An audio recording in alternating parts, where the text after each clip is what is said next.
Hi, I'm Wendy from Sunflower Publishing, and I have a really interesting guest with me this evening, Larry Maness. And I have just reviewed his latest book, which I have here, The Perfect Crime, which we're going to talk about later. Just to give you a bit of background information, Larry is the author of two books of plays and six novels, the last of which was published in 2023. Now, am I right in saying, Larry, your first three novels, Nantucket Revenge, A Once Perfect Place, and Strangler, are all about private detective Jake Eaton? I've got that right, haven't I? That's correct. Yes. And then we move on to a different private investigator. Uh, Yes. and the first book about him, about Theo, is called The Last Purdue. And you've now just done this latest book, The Perfect Crime, which is the latest in the series, and that was published last year. You live with your wife in sunny America, somewhere Yes. on Near the Boston. yeah, on north south. I'm hopeless with my geography, America. I know I am. On the eastern side, nearest to me, Yes. That's on the correct. on the That's right. on the eastern side, and you've really made writing really quite into a craft, haven't you? And we'll talk about your plays and your writing. So Okay. for everyone that's out there, would you like to just introduce yourself? And if I've missed anything, tell us. Well, basically, I've been writing since, I don't know, Forever. high school. Yeah, Okay. forever. Okay. Um, and my initial foray into writing was short fiction. And I was very fortunate when I was in college to have a mentor who was a Pulitzer Prize winning playwright. And he liked some of the pieces that I did. And in 1970, I think it was 70, 71, one of the plays that I had written was produced at the in Rome at the, I believe it was called the International Theater. It was on a one-act bill with a Harold Pinter play. And that play led to the publication of a collection of plays. And again, I was fortunate that William Inge, the mentor of mine, wrote the introduction for that book. I went on to write a second freestanding play that was also published. And then I decided to switch with the encouragement of my then agent in New York to start writing fiction. So I started to explore my interest in fiction, and I decided to start writing some mysteries. Mm. And as you say, the first three mysteries published by Presidio Press came out in hardcover 25 years ago. The first book came out. And then I wrote after those three. They were a publisher that specialized in history. Mm. And they were interested in my novels because all three of them had a connection to history. Mm. Um, but they decided after publishing me and publishing others that they wanted to focus on their strength, which was history. And so they went back to publishing only nonfiction. Mm. So I switched publishers. I went to a second publisher and published a book set in Provincetown, Massachusetts. And then I wrote two books that start with a new hero, new detective, Theo Perdeau. Yeah. And those two books were set in Italy. Mm. The first one, The Last Perdeau, was set in a small village, hilltop village in the Italian Riviera area. And Marianne and I, in order to explore the area and write about it more authentically, we rented a house in a little village called Chevetsa. And we stayed there for 3 months. We were one of the few English-speaking couples in the town. Beautiful little town, but everyone was so welcoming to us that I found it very easy to use that as the base for that Lasperdo novel. And then the one that you mentioned that you have reviewed, The Perfect Crime, is set in Rome. Yeah. Which I spent a lot of time in Rome as well. Yeah. So Did you like Rome? I love it. If I I could live somewhere all 12 months a year, I would live in Rome. I just think it's absolutely a fascinating place.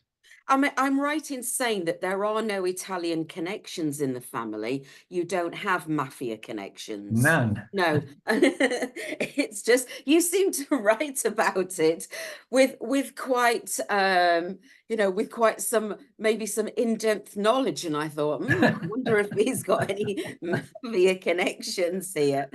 No, I wish, So, but no, I don't.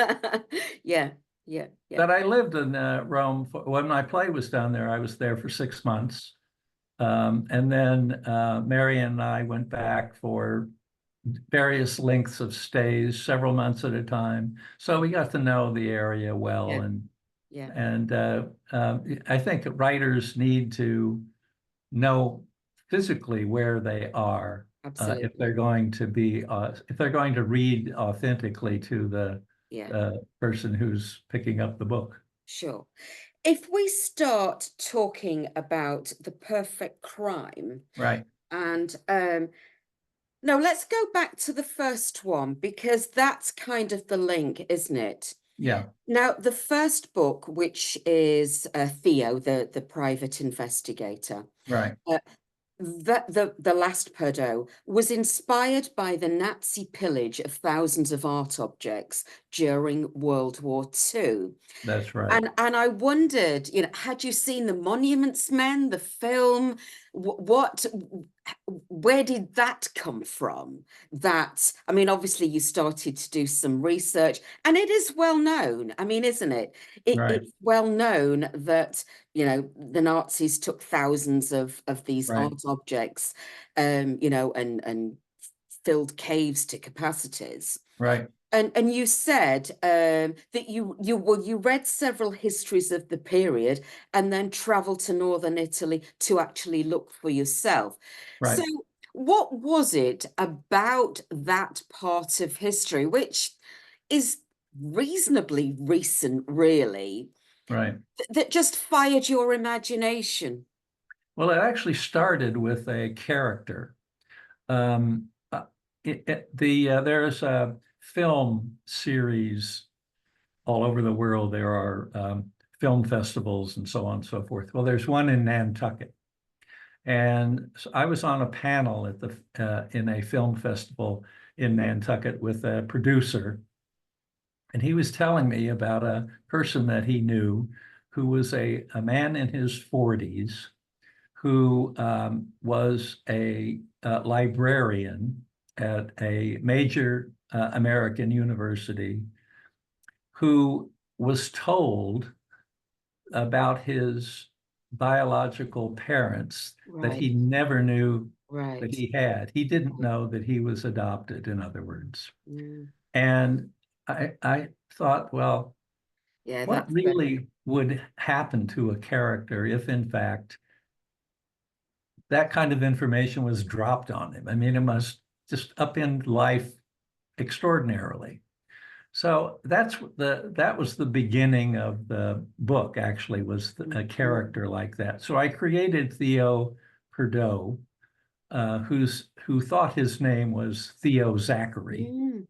And he was told that his mother was a woman living most of her life in Spain, but that her parents had been wealthy art dealers in World War II.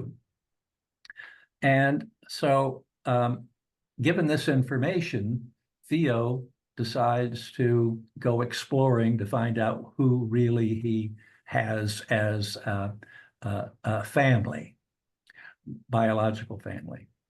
So that was the beginning of the book. And then I thought to myself, well, here's this man, and if he's going to go back to World War II, and if in fact his relatives were famous art dealers, why don't we explore the thefts of the Nazis and have him sort of ferret out where these potential family heirlooms could be stored? And that's really the genesis of that book.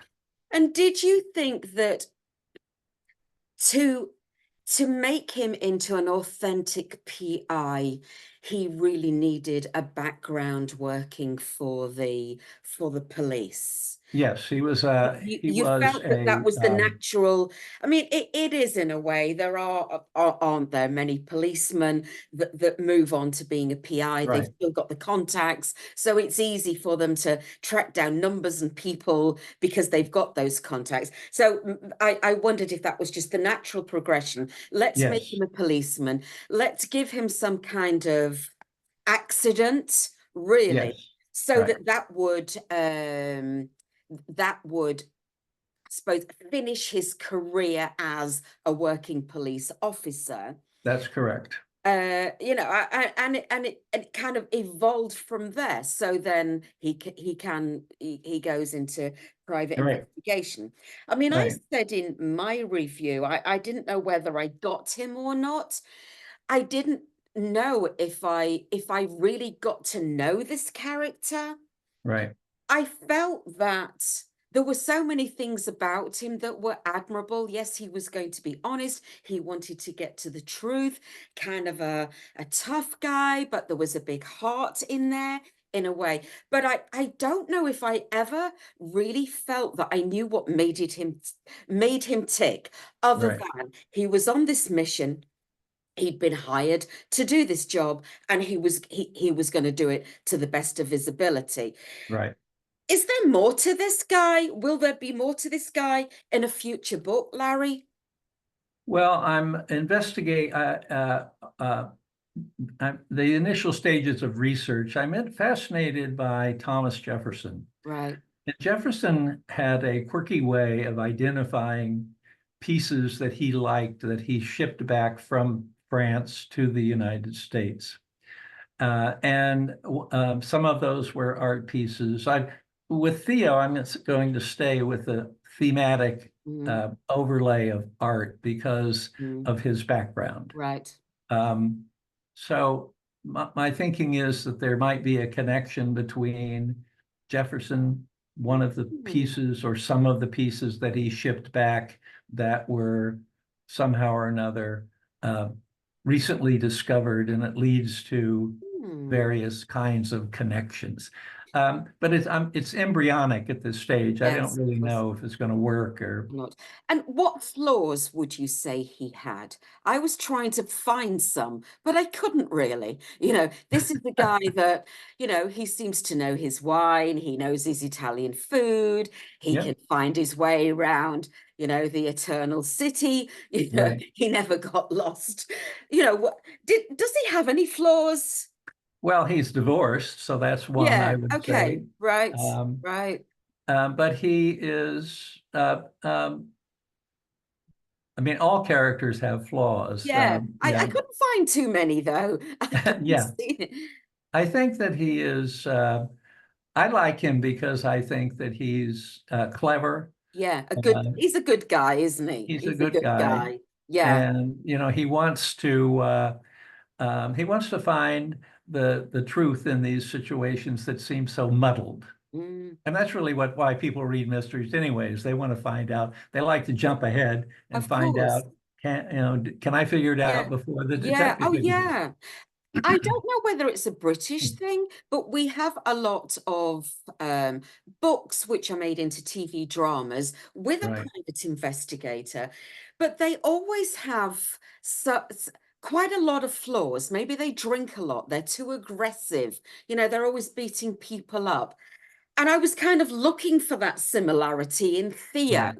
Yeah, Um, and there weren't any. He seems quite smartly dressed. You know, he's sitting there in Rome with a nice glass of Trebbiano or something. You know, and I'm thinking, where are the? Is he not going to fall apart soon? You know, because that's kind of what we expect in England. You Yes. know, I mean, you must, if you ever get the chance to watch J.K. Rowling's TV adaptation of her Private Investigator, Striker, who's just a loose cannon, an absolutely loose cannon.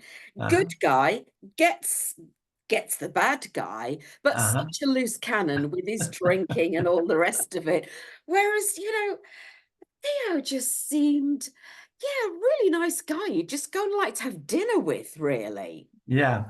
Well, I think the overriding flaw is, if you want to use that terminology, it's more about the he's sort of the character that encapsulates who am I, because he Yeah. doesn't know what his Yeah. past is. Yes. Yeah. And Yeah. every time that he goes searching for something, it's one more clue about who he really is. Because Right. without giving too much away about the book, you know, that his father is this looming, living Mm, character that mm.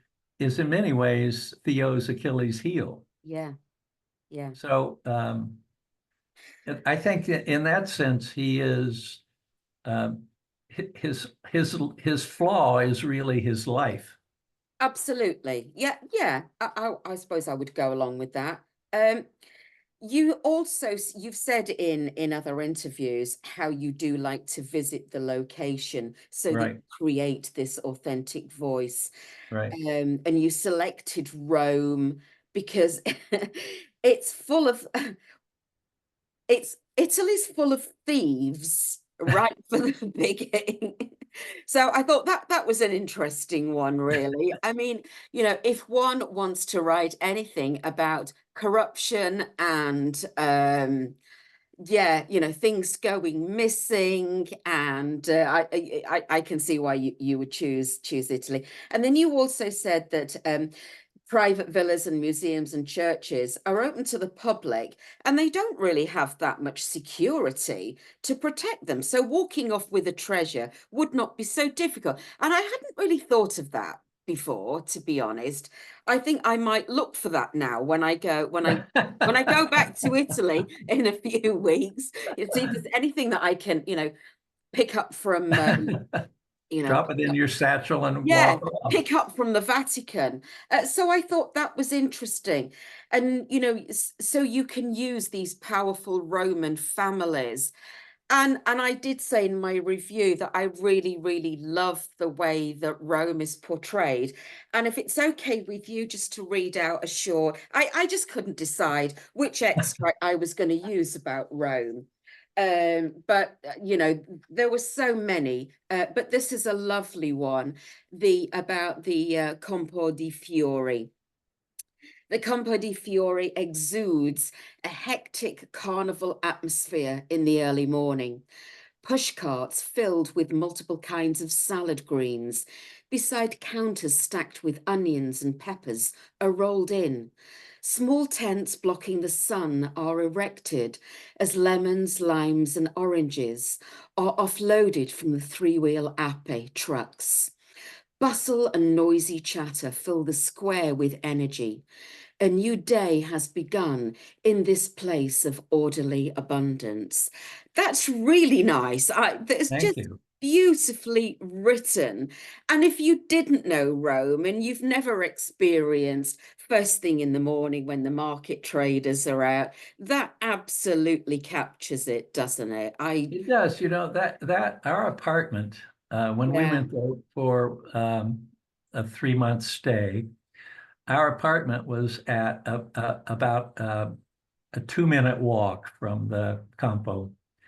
And every morning I would walk down and go past the Forno Bakery and pick up a couple of snacks. Mm, And then there was a vendor who would fresh squeeze pomegranate juice. mm, And Marianne, my wife, loves pomegranate juice. So I would have him squeeze a cup for her every morning. I would do this for 3 months, and it was just such a wonderful place. It's so filled with energy. I think the whole city's filled with Yes, energy, it is. It is. and so you just Absolutely. sort of walk around, and it's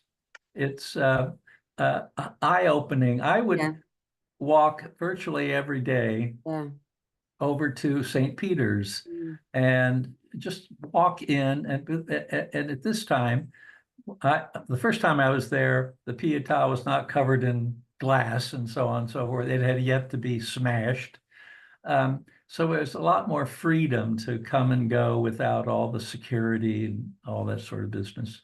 But I would come and go, and because I just was amazed by St. Peter's. It just blew my mind. I could go there every day for the rest of my life and still see something new. And I find that sort of metaphorically expresses yeah. my view of the whole city. There's Yeah. always something to see. And I think you do capture as well this sense of the lightness and the darkness of Italy.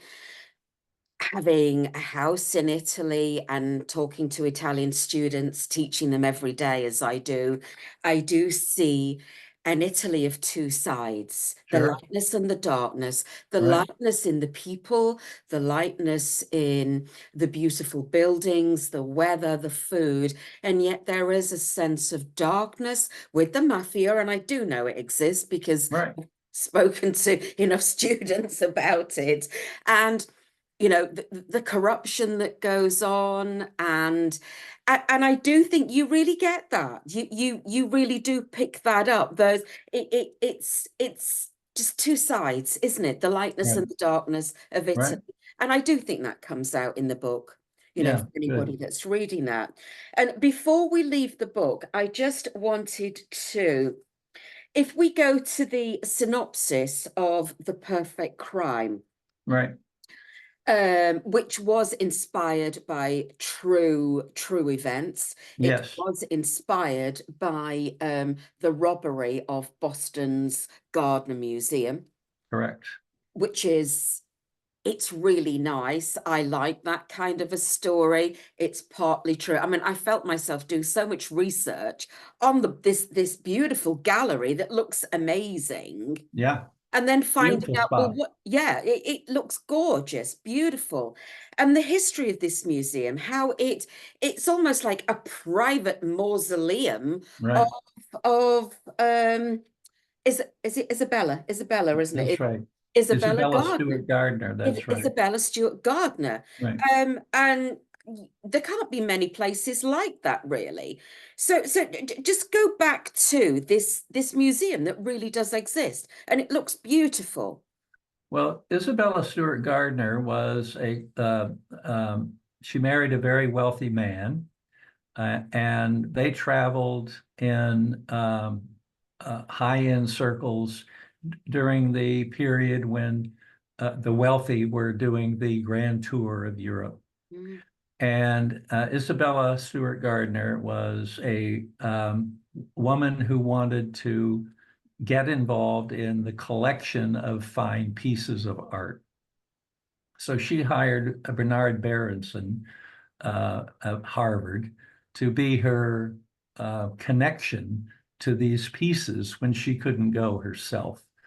And he would recommend that she buy X piece, and because her husband had the money, she they could. would She get could. Yeah. she would outbid the wealthy men. She was tenacious.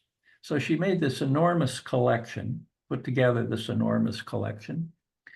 And she lived in downtown Boston at the time on Beacon Street. And she decided that what she wanted to do was to build a um, house that would incorporate Mm, stylistically yeah. an English villa, I Mm, mean, an Italian villa, mm, and populate it with her artistic collection. And that's what she did. yeah. And she stipulated in her will that if any of the pieces were ever moved, changed out of her commitment to storing them where she wanted them for display for the public, that she would close, the museum would be closed and the pieces would be donated to Harvard. Yeah. Well, that was one of the problems that the museum existed, because they couldn't bring in modern collections, because Yes. she said Yeah. this is the way it's going to be, and that's the way Yeah. it's going to be. So they built a new building next to it so they can now bring in In that, modern. in a ironic kind of a way, it lends itself to the story.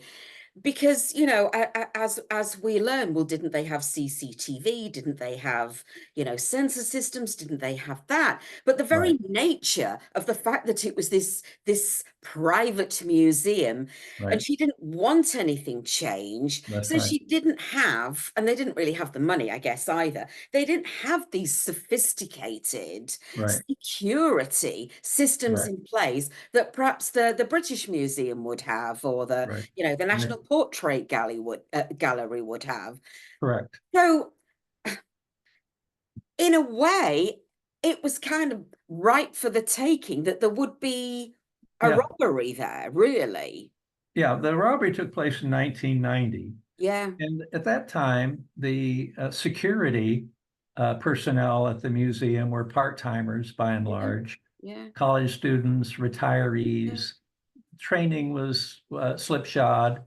And at midnight, two disguised robbers that were dressed as Boston policemen entered the museum, stayed for almost an hour and a half, and walked out with 13 pieces. yeah. And the museum to this day has a reward offer of $10 million for Mm. anyone who would provide information for the return of those pieces. In some way, this story, it's almost made it easy for you, hasn't it, really? You know, you've got this wonderful, wonderful story of the robbery, and then you've got your private detective.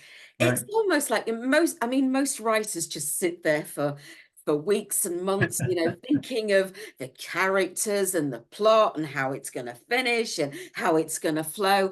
And yet for you, it just seems so effortless that, you I know, wish it were. yeah, well, but it would go down this path, Right, really. right, And the other thing I just wanted to bring in is before all of this, the museum had made a really innocent invitation to a violin maker right, to give them an assessment of right. a, a violin that they That's had. right. And that was really just the start of it, because this violin maker, or Right. so Aldo. everybody thought, Yeah. showed up, did the assessment. Nobody thought anything of it. And then the violin maker just disappeared. So Right. as you're going through the story, I mean, really, that is the first step, really, in this complex plot. Correct. So, you know, that's a wonderful story, isn't it, really? And then we learn more about when Theo goes to Rome to try and find the violin maker. So would Right. you just elaborate on Aldo Conte for us, the violin Right. maker? Yeah. Well, near the apartment that we had in Rome was this small, as many shops are. There was uh, I remember walking by a little shop in which a man sold sweaters. And if he had a customer, he had to leave his space because there wasn't room for the customer to come in and look at it was such a narrow little spot. But um, that's another story. But down the street was this building on the corner of a little shop of a violin maker. And it just, for some reason or another, captured my imagination that here's this man who goes in every day, and you can see in the window the displays of his craft. And here he is working away and selling these beautiful instruments. And it stayed with me when I started thinking about how can I unravel the story of this robbery? How can I get it back to Rome, which I really wanted to set the major portion of the novel in. And I thought, well, since I'm fascinated by this Yeah. So violin that's, maker, I will yeah, create a character, yeah, which I did, Aldo Conti, yeah, and I absolutely. had him um, sort of trigger the entire event. When But it was you purely because I was fascinated by say, the, yeah, I saw that, and I think in an interview that you'd done, about your characterization, where did this guy come from? Because you had seen this right, beautiful shop in Rome of the right, violin maker. right, When you are just passing through life, then, yeah. Larry, it is your brain must work in the most creative way as are you taking photographs? Are you making notes? At what point do you think, oh, a violin maker's shop, I can use that somewhere? You know, Yeah, yeah. how is that creative process working for you? Obviously, very well, very successfully, but talk Well, me through that. oh, I'm not a note taker. Right. I don't take photographs. My wife takes photographs, but I don't take photographs. And I think what happens is that something will capture my imagination, whether I read about it in a newspaper or I read a book about it or something. And I think, 'cause I read a lot of history. Mm, And I think, well, that's an interesting character, or that's an interesting situation. And if I can somehow or another um, mold it into a plot yeah. that interests me, I never know how the stories are going to end. No, no. So it's always a beginning. It's either an image Mm, or a character or a situation, something along those lines. mm. And then off I go. Just going back all before the books were done. Now Yeah. I've got, where are my notes here? I highlighted everything that I wanted to speak about and I've lost it now. Uh, where is it? That was the synopsis. Oh yeah, I know what I was going to say is three of your plays, just going back to some of your plays, Right. um, three of your plays have now been produced in New York. Um, Right. how do you feel when you see one of your plays? Um, Is it Nervous, I suppose, nervous? but the rehearsals, I love the rehearsals. Right, Um, that whole process of talking to the directors and watching the actors, and then doing the revisions that needed to be done and so on. So, but that energy of getting something up and ready to open is very, very energetic. right. And one of your first novel, which was Nantucket Revenge, Right. that was actually optioned for a film some Yes, years it was. ago, I wrote the wasn't it? treatment for that. Yeah, Yes. yeah. But So they never made it never went to a script. is that still on your to-do list, really? Would you say, would that have been something, the pinnacle of success, having a film made of one of your books? Well, it would be nice, but it's It'd be not nice. something, No, that I think about. no. Okay. It's that's a different kind of writing, and it's a different Yeah. kind of pressure, and it's certainly a Yeah. different kind of money, the way, Yes, I would. I imagine. Going back to the writing the plays, is it a natural progression to go into writing a novel then? Is it easy? Is it difficult? Easy to switch or not? well, I think it's a different writing muscle. Right. Okay.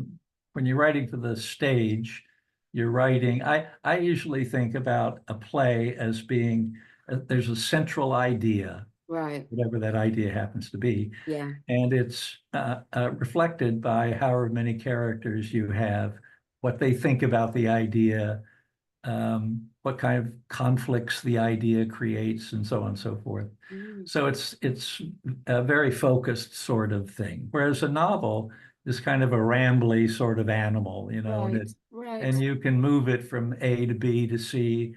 In my books, almost all of them start somewhere in Boston and then they end up somewhere else. Somewhere else, yeah. So, and it's a looser kind of development, but the Right. plotting is much different from a stage play than Yeah. a novel. So I don't think it's a natural progression, No.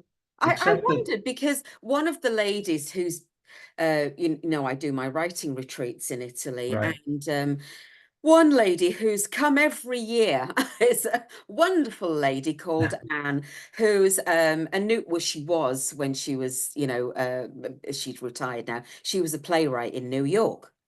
And she's been on the writing retreat 2 or 3 times to now turn her attention to fiction. And we've never had that before, you know, with anyone else. Everyone else has just, I'm going to write this, it's going to be in this genre, and it's yeah, quite a structured way of thinking to do it. Whereas right. with Anne, obviously, like with you, she was a playwright. She spent her life writing plays and seeing them in theaters in the States, but now she wants to write fiction. And I wondered how, you know, obviously you've got something in common there, and I wondered how easy or difficult it might be as a process, really, to go from. Well, I think that if the, one thing is the dialogue. Yeah, If yeah, you use a lot of dialogue in love, fiction, then yeah, writing plays will help you. yeah, sure. Uh, Okay, so we've talked about the last book, we've talked about the books and the plays, and your inspiration. So I'm just going to throw out some really, really random questions then. Sure. So what I would ask you is, does writing energize or exhaust you? I think it's tiring. Right? I usually work early in the morning till about lunchtime, and then stop, and in the afternoon read, or my wife and I go walking or whatever. Um, but I think if you put in a good amount of time working on a book, it's a very tiring experience. Mm. What does literary success look like to you? Money, fame, or both? Well, fame never interested me. As a matter of fact, I don't do a lot of interviews. Um, I do some book signings, but I don't do a lot. Um, Marianne keeps saying that I should do this, that, and the other. And I say, I prefer to, I, when I was in Nantucket, that Nantucket Revenge was very successful. And Nantucket is a place that has a lot of very wealthy people. And so for the summer that we were down there, um, we would go out to dinner, and then the a maitre d' or somebody would say, well, over there in the corner is Larry Maness and his beautiful wife. And I said to Marianne, I said, I don't want to do this again. It's a pain in the rear. Oh no, how very bashful of you. So I would just as soon not have the exposure. So fame is not it. No. Um, I have plenty of money, so money's not it either. So How it's do just you, a good. I was going to say, how do you feel with self-publishing, and the whole publishing industry is moving at such a fast pace, it's difficult to keep up with it. And Right. even authors, most of the authors I know who have traditional publishing contracts, in their contract, it does say they still have to do a certain element of marketing themselves. Yes. You know, and I know, you know, we've kind of touched on this before. Yeah. If you don't like marketing and you're really not that bothered about it, do you feel that you're at a disadvantage because you're not putting your books out there and saying, hi, I'm Larry, here are my books? Yeah. Yeah. No, there's no doubt that that's true. It is a disadvantage, but I find that for me, writing is um, almost a private matter, even though you're Right, putting something out for people to right. criticize or comment on, or whatever the case might be. Um, so I find that the satisfaction comes from um, like writing a good description about the compo, for example. I mean, Yeah, when I yeah. when I am done with the section and I say, well, that chapter is really pretty damn good, then I'm happy. The rest of it is, I can't control what people are going to say. I can't control how many copies are going to be sold and so on and so forth. If I wanted to do it for money, I would stay writing film scripts, which I've sold a film script. Yeah. Many, well, I mean, in the current climate of social media, when I look to interview an author such as yourself, the first thing I do is look at their social media accounts, and I couldn't really find any for you, Larry. Where is this guy on Facebook? Has he not made any Twitter posts? No, I don't. I have, in my I couldn't find you anywhere.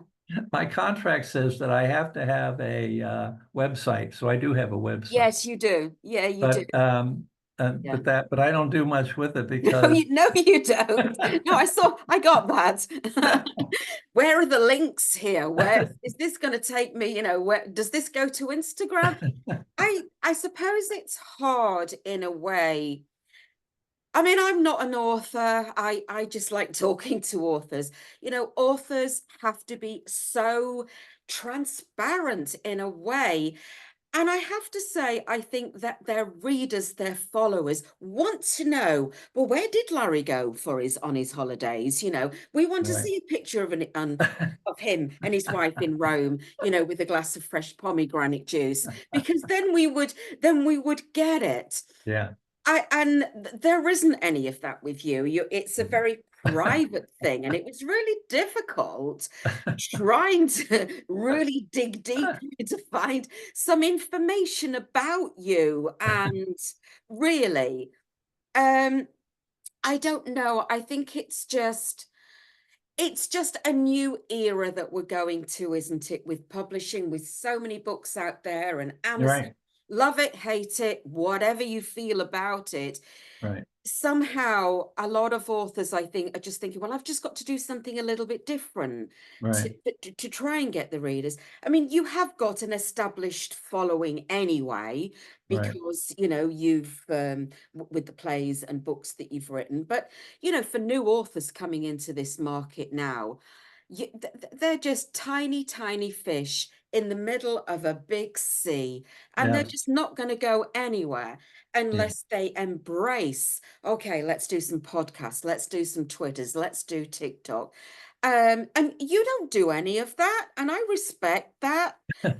Really, you don't want the whole world and his brother to know where you've been on holiday, really, do you? I guess. Okay, another question then. Book reviews. Do you read them? How do you feel about good reviews, bad reviews? Do you take them to heart? Well, I think good reviewers point out things that you can improve upon. Right. So I do take them to heart. For a while, I was a book reviewer for a magazine called Boston Review of the Arts. And one of my regrets is that I wrote a review about a book that was I thought, after a while, I thought, this is very nasty. And I regretted that. Really? Yeah, I still do regret it. But you can't take them back now, can you? No. But I think good reviews are helpful. Yeah. I mean, as you know, I only review books set in Italy. I'm sorry it's taken me so long to read. I do apologize, but I do get around to all of them eventually. The trouble is, because I've made a rod for my own back, because I thought, oh, I've got a niche thing here. I'm only going to review books set in Italy. So I'm at the point where they're arriving in the post on a weekly basis now, which is good. It's really nice. They're just really stacking up, and then have you not read my book yet? I'll get there. Really, I will get there. And I always want to, when I review a book, really just try and get to the essence of it. because I live in Italy a lot of the time and I have a house there and I understand Italy and I'm with Italians all day, I really want to see a sense of authenticity if something is going to be set in Italy. Yeah, And I really got that with yours. And I always want to make that point, really, that, it's authentic in its portrayal of Italy life or mafia life or something like that.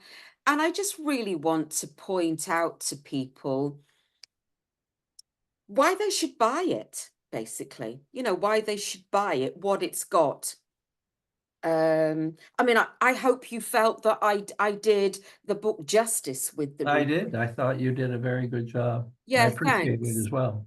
I mean, I like to put in quotes as well. I mean, I think they take me forever to do because I just go through it and I'm making notes Yeah, really because I want to show people. I don't want to just say, well, yeah, he had a really good description of this cafe without showing. This is the description so right, right, that, if you think that's good. Um, right. okay, I'm going to choose one more for you. Let's have a look. Do you think an author should have a pseudonym or not? No, Not at all. Why? no. What's your stance on that? Well, I just, I just think it goes back to authenticity.